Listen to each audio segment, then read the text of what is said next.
Good morning, everyone, and welcome into Wake and Take. It's your boy Jason, and we have some football to talk about today.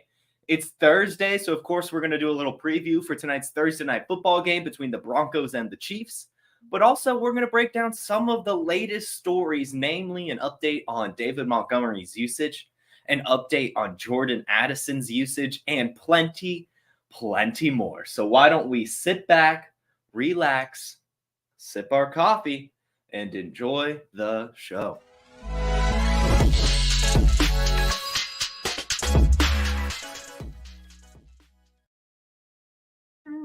All right, guys, and I want to start things off with, I don't know what we would call this, and look away. I will go ahead and preface this. We'll start things off talking about David Njoku, and then I'll tell you to look away. As we know, last week, David Njoku suffered burns to his face with a bonfire accident, an outdoor fire accident, and still ended up playing in the game on Sunday. He showed up rocking a mask. He was shirtless, looking like a Grand Theft Auto character.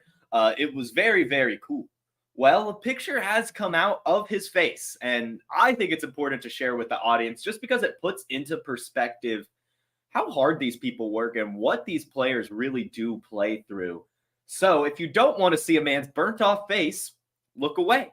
And if you do want to see someone's burnt off face, continue looking. And perhaps if you're on Instagram, check out YouTube. If you're listening on the podcast, check out YouTube. But this is David Njoku's burnt off face. It's not terribly graphic, I don't think. Obviously, it looks painful.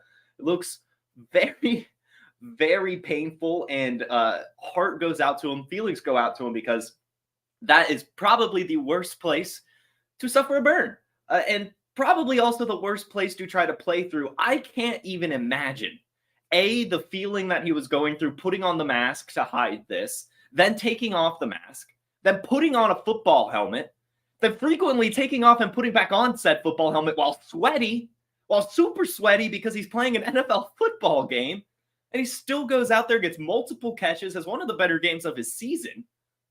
It's wild that he played through this injury. Absolutely. I mean, I would think, I'm not Cody Carpentier. Cody, if you're listening, tell me, does this break the dog rating scale? Like, has David Njoku made his own scale? Is he an anomaly here? Because I think it's ridiculous that he played through a burnt-off face. I really do. In fact, when I saw this picture, when I read more about the story, I have some David Njoku shares. I'm not trading him anymore. A player that plays that hard, that'll play through this, cares that much about the game, and is still fairly young at the tight end position. You don't come across that very often. So I'm holding on to my David Njoku shares. I know that it's been a very rough go, but look at this man and tell me you don't want a man with that kind of attitude on your football team, is all I'm saying. So honestly, a round of applause to David Njoku for playing through this, and round of applause for playing through it. Wow, that he was able to do it. I just absolutely blown away. Let's move on to the Lions, because there's a lot to talk about here. We'll start things off with Jared Goff. And general manager Brad Holmes came out yesterday and said, I'm very, very proud of Jared. I never thought of him as a bridge or stopgap, just because I know when I was around all the success he had earlier in his career, when the trade made I don't know why this quote is so jumbly. Basically, what he's saying is that he never thought of Jared Goff as a bridge quarterback at all. And he calls people who said that lazy. He said it was a lazy narrative. When he brought in Jared Goff, he wanted him as the future. I'll call bullshit a little bit. I'll call it a little bit of a BS. I'm sure that's what he thought, right? I'm sure he thought, Jared Goff could be our franchise quarterback. But I'm also sure as a general manager, you thought that he could fail, given everything that was going around on that time. The reports coming out that Jared Goff was just having Sean McVay give him his reads in the helmet before the microphone communication shut off.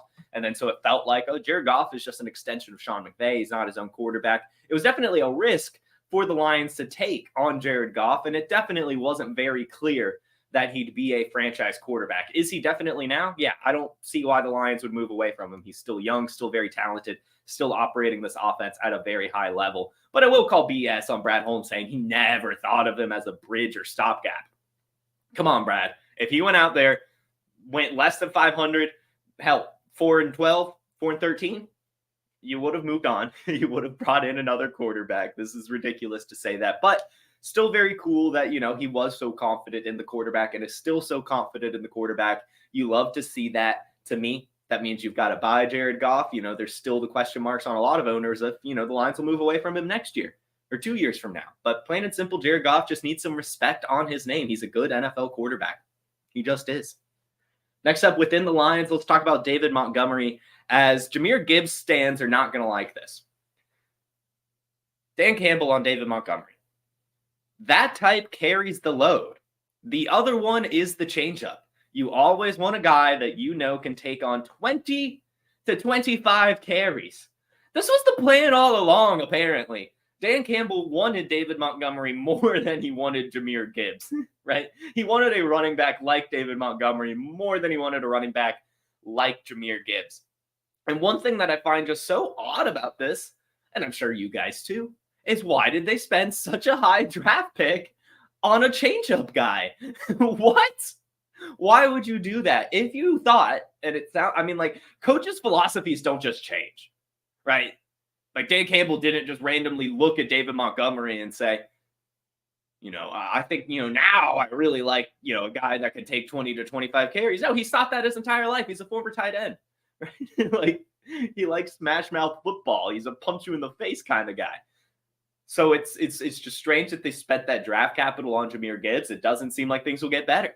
Right? It just does not seem like things will get better. It looks like Jahmyr Gibbs is just a change-up running back right now, and David Montgomery is going to get 20 to 25 to 32 carries like he did last week, week in, week out. So really, round of applause to Seth Dewald, the podfather, everyone else that was way on David Montgomery this offseason, calling him a value at his ADP because he's looking like a steal. You're attaching yourself to the Lions offense at a very cheap price and a guy that's getting a ridiculous amount of volume. He right now is leading all running backs in carries per game, right? So David Montgomery, a fantastic value. Jahmyr Gibbs looking like one of the worst values in fantasy football drafts, one of the biggest busts at the RB position so far. Unfortunately, still showing some flashes, right? He still looked pretty good with the ball in his hands, but he hasn't had a massive ceiling, hasn't had the big games yet. I do think it'll come. And as we know, as I want to continue to bring home, Dan Campbell did work on the Saints as an assistant coach during the Alvin Kamara, Mark Ingram years. So he does still have that philosophy. He's seen the success before. It might just take a little bit more time for Jahmyr Gibbs to be heavily utilized. What's good about this injury last week is that, they get to see what they were like without Jahmyr Gibbs, and now they get to bring him back in healthy, hopefully give him a bit more of a workload. I would really like to see Jahmyr Gibbs at least get 5 catches a game, at least. Right? At least 5 catches a game and 10 carries. That's about what he's been getting anyway. If he can continue to get 15 touches, guys, 15 touches is still good. It's not the end of the world that he's only getting 15 touches. It's just not the high value touches. But, a player with that kind of athleticism can take those low value touches for a ton of points. So don't panic too much yet on Jahmyr Gibbs. I'm still buying him. I'm still holding on to him. Do think better days could come. I will say, though, if David Montgomery gets injured, I don't necessarily think that Jahmyr Gibbs is going to get those 20 to 25 carries. He'll still get a good bit. He got the 18 carries in that one game without David Montgomery, and Craig Reynolds basically got nothing. So, he'll still get a big workload, but he's never going to get the David Montgomery workload. David Montgomery gets this David Montgomery workload. Next up, the funniest quote I've ever seen in the entire NFL in the history of Wake and Take, and we've had some funny quotes on this show. Robert Saleh about the Eagles, about the tush push. Just asked about the tush push as the Eagles are playing the Jets this Sunday. If the quarterback carries it, we've got to give him 11 kisses. I have no idea what he means by that. I have no idea what he means by this. I saw that quote. I was like, what does he mean? So look how Jalen Hurts, when he runs his QB sneak this Sunday, he's going to get kissed by all 11 defensive players. The Jets employing a brand new strategy for the game of football, just giving little kisses to the opponents. Very strange, very interesting. I don't know what that means. Maybe it just means he wants all 11 people on the ball, all 11 people getting some action in on Jalen Hurts. But I don't know. Very weird quote, very weird way to phrase it. And I did also want to point out, as I saw another stat while looking in this game, the Jets are 0-12 against the Eagles in the entirety of the NFL. The Jets have never beaten the Eagles at any point in their history. I'm also very surprised they've only played 12 games against each other. But yeah, so Jets never beaten the Eagles. Probably not going to beat them this weekend either. And they're going to be kissing Jalen Hurts. Biggest story of the day. Jordan Addison. Here's a quote. This is from Kevin O'Connell, the KOC. He was one of my favorite players I evaluated in the draft. Since then, it's been positive after positive, outside of driving a little fast one time. My expectation is we hit the gas with Jordan this weekend. No pun intended. Jordan Addison season is coming this weekend. They are planning to fully unleash Jordan Addison with the absence of Justin Jefferson. This is the true test. Is he more than a Devontae Smith, right? Is he more than just a wide receiver 2 and really the third passing option in this offense? Can he truly establish himself as a really good NFL wide receiver? We're going to find out this weekend, as Kevin O'Connell, as we said, is planning to hit the gas with Jordan Addison's usage this weekend. Throw him into your lineups. Trade for him if you still can. I'm expecting a pretty decent game from him. I mean, we've seen how much the Vikings have thrown the ball. As I mentioned, I don't think the philosophy is going to change at all. Just because Justin Jefferson is out doesn't mean they're not going to throw the ball. If anything, I could honestly see the Vikings throwing the ball a little bit more as they're spreading it out a bit more, having to maintain drives a little bit longer, less explosive plays without Justin Jefferson. So again, look for Jordan Addison to have a really good game this weekend. Look for that usage to get upticked. And if you haven't been able to buy him yet, do so before this game. Let's move on to, the overlay. It's just a picture of Jordan Addison. I meant to swap the picture, didn't do it. Deshaun Watson. Deshaun Watson is still not practicing with his shoulder injury. It's just a very weird situation. Normally when starting quarterbacks aren't practicing, you hear a lot about it. Rumblings are happening all around the league. People are worried. But for some reason with Deshaun Watson, no one's really even saying anything. I mean, when I saw this, there were barely any comments on it, just if anything, making fun of Deshaun Watson. So it's looking like he's still not going to play again this week. We still don't know the severity of the shoulder injury for some reason. Very, very strange situation going on in Cleveland. Terrible management, which we've come to expect from the Cleveland Browns. No surprise there. But it's looking like P.J. Walker will be getting the start again. I know we discussed this yesterday. So again, it's looking like as we get even closer to Sunday, P.J. Walker is going to be starting. I picked him up in my Scott Fishbowl league yesterday. So if you are in the Scott Fishbowl, if you're just in a Superflex league in general and P.J. Walker's out there, you need a quarterback, you want to take a flyer, do it. It's looking like he'll play this Sunday, and it's not going to take much to play better than Deshaun Watson was. And if this injury continues to linger, we might be talking about a few week option here in a Superflex league, which doesn't come around often, especially come around for free often. And PJ Walker's been fine in his action. He's had a couple 20-point games in his career, a couple under 10-point games as well. Very, very boomer bust option, but he's still a very athletic quarterback with a cannon for an arm, and there's some good weapons on the Browns. Should be fine, right? Get some rushing floor, maybe score a couple touchdowns here or there. PJ Walker, go pick him up. And then I just got a couple NFL stories to just tell you about. No speculation here, not CNN. I'm not Fox News. I just see the news and I'm going to report it. No opinions here. Sergio Brown, I don't know if you guys have seen this yet, but former NFL player Sergio Brown has been taken into custody in connection with his mother's death. It is looking like he is a suspect for the murder of his mother. We've been seeing this a lot recently, not a lot, but we've been seeing it more than we should with former NFL players years after their career has ended, either in connection to a murder or just a crime in general. It's very, very strange that we see this. We have to assume it's some connection to CTE, but we don't know for sure. Something to keep your eye on in general. And thoughts and prayers go out to that family, as it sounds like there's some awful stuff going on within there. And next, also, there's just kind of an update on how, we're going to be living life as fans of the game. Drones are becoming an issue. This weekend, a drone was flying over the Ohio State-Maryland football game, And it raised alarms, right? People were very scared about it. They hadn't ever really thought about it before, about a drone just being able to fly into the stadium and cause some damage. This was not like a weaponized drone at all. It was just like a camera drone, but still they found the pilot, they arrested him. And they're looking, the NFL in general and all the sporting organizations are looking into ways to prevent this drone thing from becoming out of hand. It is definitely, something I never even thought about. It's just a weird world we live in for sure, where not only do we have to worry about shootings and bombs and stuff, we also now have to worry about weaponized drones coming over the stadiums and causing some ruckus. So look to see how the NFL handles this situation. Definitely weird. I don't know if we'll be just moving more to domes or what's up, but it definitely will have an impact on how we can enjoy the game as fans of the sport. All right, guys, that is all the news I have for you. It looks like we've got a lot of chat. So let's go ahead and jump into some questions before I do a little bit of a Thursday night football preview. Good morning, everyone.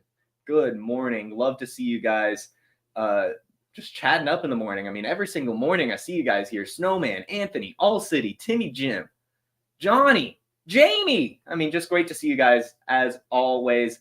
Big time Timmy Jim said, that is a bad man to David Njoku. So true. Yeah, I am. That is just awesome. That was just really, really cool to see him do that. I wouldn't do it. I would not do that at all.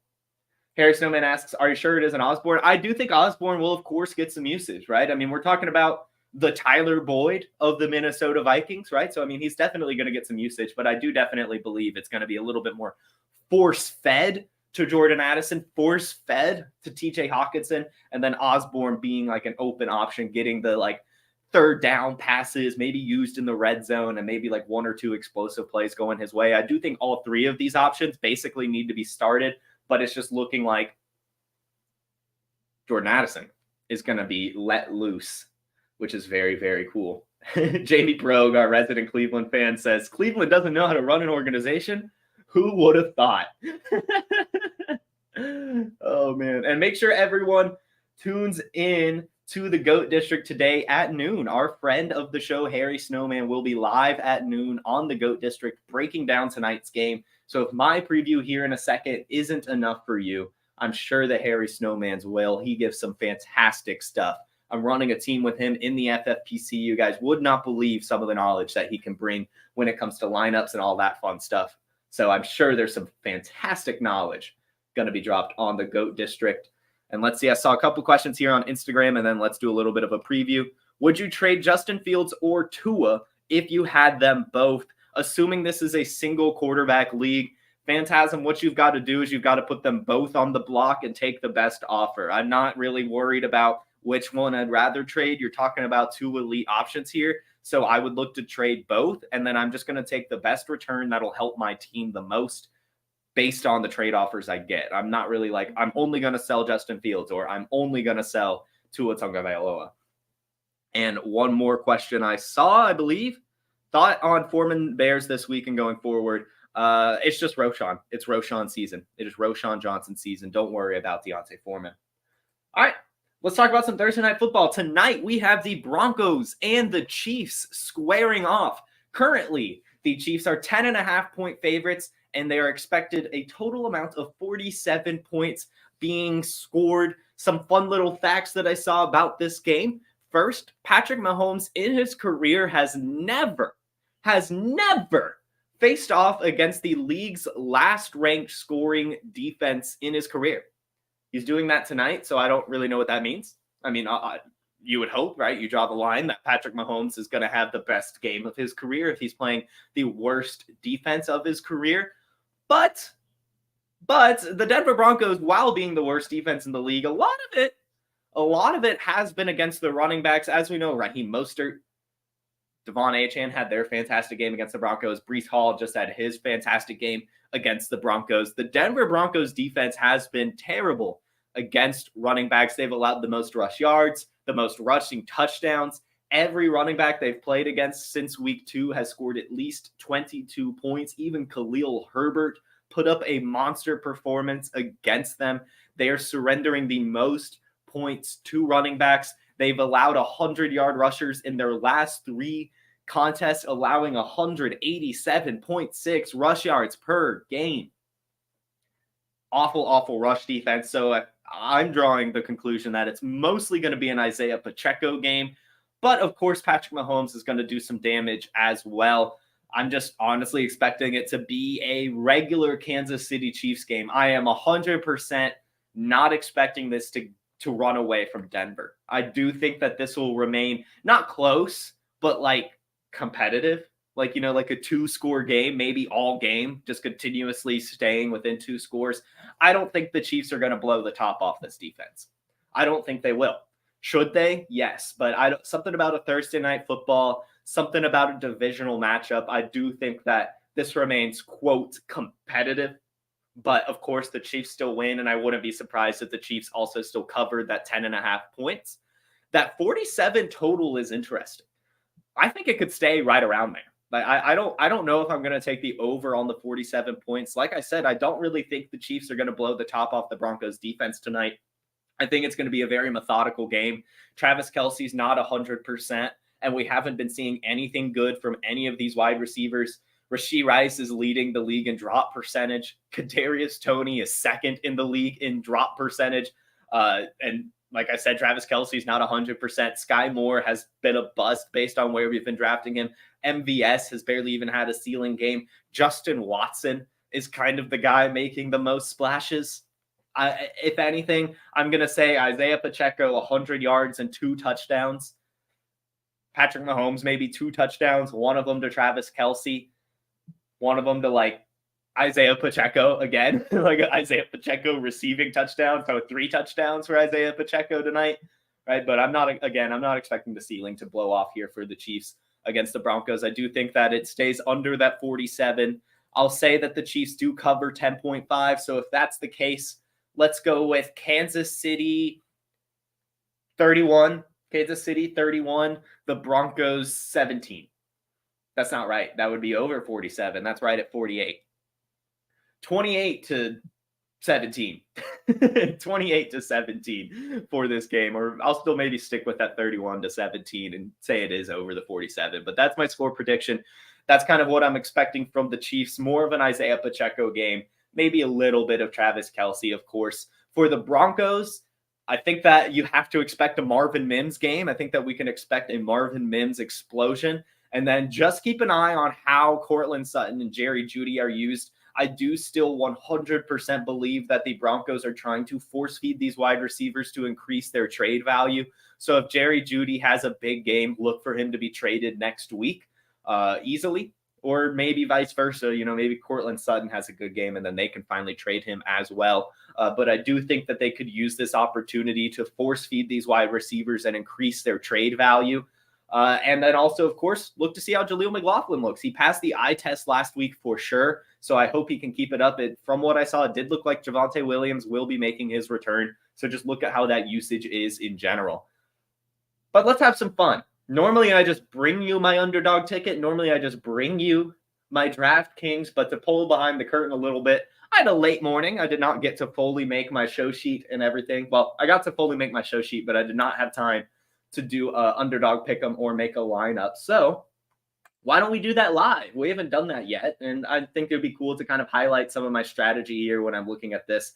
I'm not the best at this. I'll go ahead and disclaim it. This is not gambling advice, of course. Don't use your own money on this unless you really believe in it, unless, my logic does kind of match yours. But I'm just going to highlight kind of what I'm thinking and what I like to target when I do these things. We'll start off with underdog.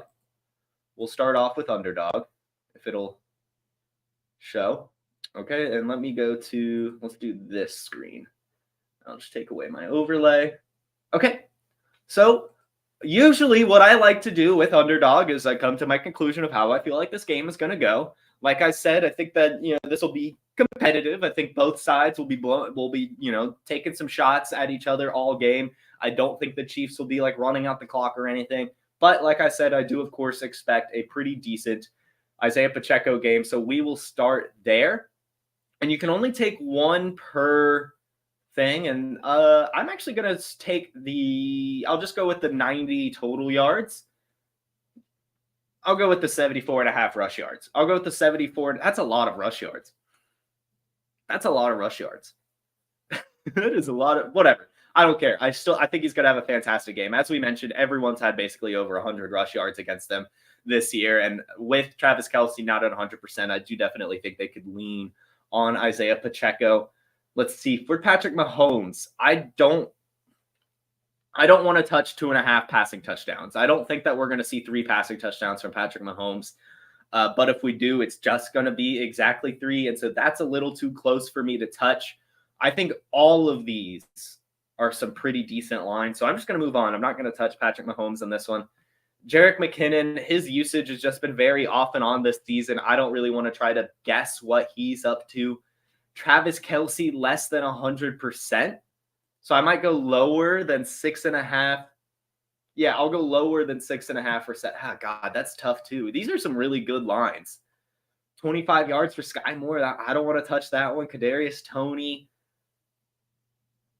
Don't really want to touch that one. This is what we'll do. We'll do higher than 18.5 receiving yards for Marcus Valdes-Scantling. What I like about that is, with Marcus Valdes-Scantling, if he catches the ball, it's over 18.5 yards. He does not get targeted really less than 18.5 yards away from the line of scrimmage. He is the deep shot guy. So I like that. I think that could happen. And the fact that his line is also only 1.5 receptions is decent too. I could expect 2 catches for him, but I'll definitely just take the yardage because that's really only, to me, betting on 1 catch. So I'm going to throw that one in there. Rashee Rice, I'm not going to touch. Justin Watson, I'll do it. Justin Watson, I'll do it as well. Him and Marcus Valdes-Scantling are both guys that easily get over these around 20 yards if they catch the ball. Now I'm betting on them to catch the ball, right? Instead of just the yardage. When I look at this for certain players, when I look at the yardage total, I treat it as, will Justin Watson get a catch? Do I think so? Yeah. He's been getting some decent usage the past few weeks. Do I think Marcus Valdes-Scantling could get a catch? Yeah, I think he could. Yes, it's more about yards, but I think he could genuinely just get in there and get that catch. I will also take Russell Wilson over 1.5 passing touchdowns. Like I said, I do believe that the Broncos could be using this opportunity to throw the ball a lot to their wide receivers. And I think getting just 2 passing touchdowns should be pretty easy for Russell Wilson. It should let me, I don't do it on the computer much. It should let me view his past games, right? 2 touchdowns, 3 touchdowns, 1 touchdown. So he's averaging 2 touchdowns a game. So yeah, I'll go ahead and do that one. And then we've got one more here.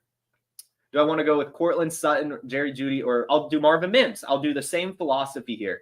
17.5 receiving yards. That's basically 1 catch based on how Marvin Mims has been used. So I'm going to do really all of those deep shot guys, taking a chance on every single one. A 5-card thing. I don't like to put a lot of money on this. I'm just going to throw $2 on this bad boy. $2. Ooh. All scorchers must be correct. I don't know what that means. Have to share my location. But there we go. $2 on those 5 picks. Oh, they already changed. They already changed Isaiah Pacheco's rush yards in between us making it. Jeez, okay. It's like Underdog is watching me right now. How do I? Oh my God, this is ridiculous.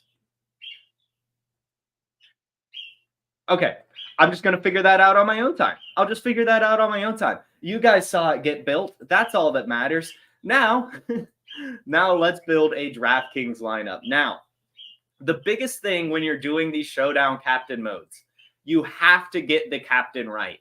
You have to get the captain right. And so the best way to do that for me is to either pick a quarterback or pick who has the best matchup. And as we've talked about a lot now on this episode, it's Isaiah Pacheco. And what's nice about that is he's also a cheap captain, so you can kind of save some money elsewhere. I mentioned that I do think Marvin Mims has himself a decent game. So I'm going to throw Marvin Mims in there as he's cheap.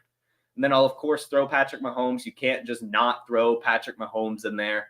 And I'll go with Russell Wilson as well. Those will be my 2 expensive choices. I'm not comfortable enough taking a shot on any of the Chiefs wide receivers.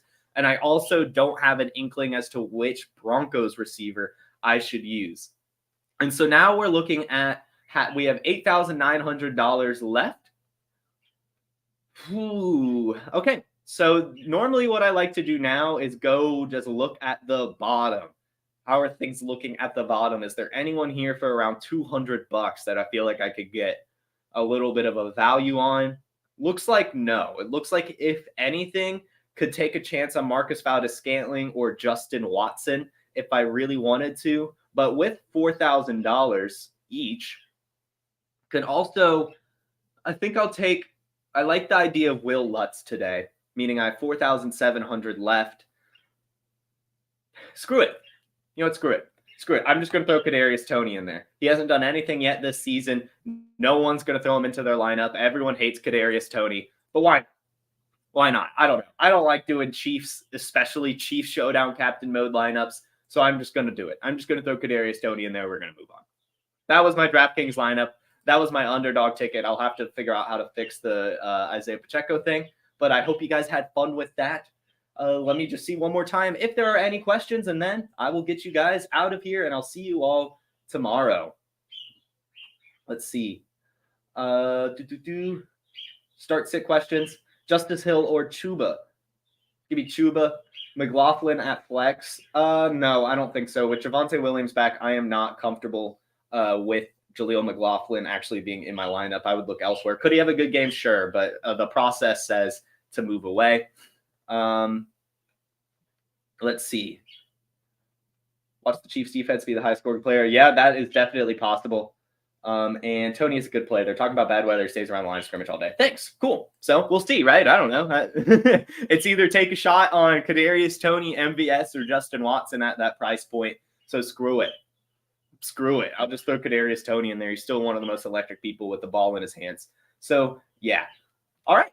Looks like that is it for questions. So as always, thank you all so much for tuning in. This was the Wake and Take. I was Jason, and you guys were a fantastic audience. You have a totally tubular Thursday, a fantastic rest of your week. I'll see you all tomorrow morning on the Player Profiler YouTube and Facebook. Will not be on Instagram tomorrow, as I have a very, very special guest joining me. You'll have to tune in to find out who that is, but going to be an all-time episode tomorrow, so make sure you tune in. Have a good one. Peace. Hey, I want to take a moment to thank you for tuning in. It's important to me that all of our media be free. This is only possible because of you allowing a true independent sports media enterprise to thrive unlike any other in the business. So please subscribe to the All In Package to continue to make all of this possible, to ensure that all of our stats, information, data, content is available to you, especially you, the people that get the site and get the show.